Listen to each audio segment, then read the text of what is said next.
Okay, welcome to the first episode of Dream Girls and Rockstars, where basically we talk about entrepreneurship, starting a business, and using this program, Rockstars Dream, as a way to make money from your home. And I'm with the future host of this show, Natalie Steigerwald, who's one of the top Dream Girls. Thank you so much for doing this. Thank you for having me. I'm so excited. I can't even explain it. We met at the Tattoo Expo. Nicki Cochran put on the first event for Rockstars Dream, and we were at the Tattoo Expo in Pittsburgh, Pennsylvania, where you became a dream girl. And maybe you want to just tell everybody about your journey till now. Oh, you want to know about my life until now? Okay. So, well, I started... I'm 19, so I went to school like I felt like I should. I've always wanted to like be in law, so I was like, okay, I'll go to community college, then transfer. So I started off, and I was never good in school. I was absolutely terrible in history, and as you know, law is like main thing is history. I should have known. So I started off community college.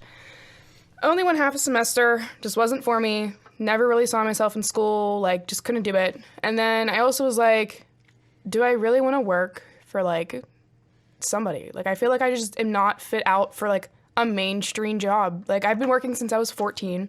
I used to pass out samples at a pretzel place in the mall. So I worked in, like, food industry, and I'm like, this is just terrible. Like, why am I working for somebody whenever I could be working on my own? So I dropped out of school. Worked in a restaurant serving for like 6 months, and then I just started to do promotions, which is kind of like working on your own. You don't really have like anybody there, so you're kind of like, I'd promote a bunch of random different things. And then one day I was on Facebook and I seen the Dream Girl promotion ad. Woo. So I hit them up and came down to the Tattoo Expo. Wait, let me jump in there real quick. So you signed up, and then what? How'd you get connected with Nicki then? Did she reach out to you? She posted that they were having a Tattoo Expo, and I was like, okay, well, Tattoo Expo, like I'm into tattoos, and it's the start of this business. You got the tattoos. So I was like, well, how do I work that? And she just was saying, like, giving me the information on it, how there's going to be other girls, and I was like, okay, well, that's good, because then I can be involved with like that, and then be involved with the business to learn about it at the same time. So why not? Like, win-win, right? I mean, why not? So I came down, and then I met Mike, and told me that he said he wanted to do a podcast. And I was like, I always wanted to do a podcast. So it happened just that fast, where she mentioned about podcasts. We have the ability to get a studio. We put things out. And one of her dreams, her bucket list items, was having a podcast 2 weeks ago. 2 weeks ago, and here we are.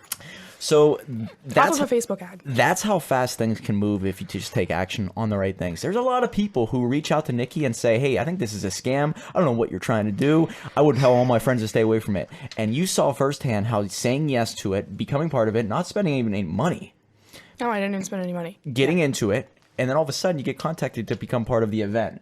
Now all of a sudden she knows you're vested. Now you get a little bit more opportunity. Now you're here, and guess what this is going to do for your brand? You're going to get a little bit more experience, a little bit more exposure, and then you're also going to have the ability to make more money because more people know who you are. They want to become part of the Dream Girl network, all that. Yes. So okay, I loved how you brought up the whole school part, where you left school, you hated it, you know it deep down inside, you didn't get into severe debt. A lot of people get into severe debt. No, I just got that collection debt. What drives you wild about entrepreneurship, or maybe being in control of your own destiny?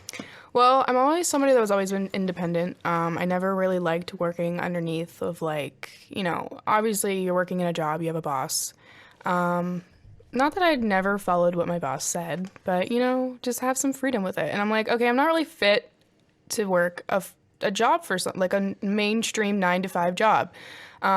Being young, and I just don't see myself as that. I never really seen myself in anything other than being in law. I mean, law was like a thing that I wanted to do. I wanted to be a lawyer, but I had to like really be into that. And honestly, I really wasn't, just because I didn't want to work like, yeah, it would have been great to be a lawyer, having a great job and income and stuff, but like it just was a turnoff for me. Like school itself was just terrible. So being in like entrepreneurship, you're on your own, you're doing your own thing, you're helping other people too, so like that they can do it on their own. And I know there's so many people honestly in this generation that don't want to be working mainstream jobs either. So I know a lot of people that want to be on their own. And I see a lot of things now, like off of social media, since it's so big, people use social media as something that is just like entrepreneurship all the time. Constantly.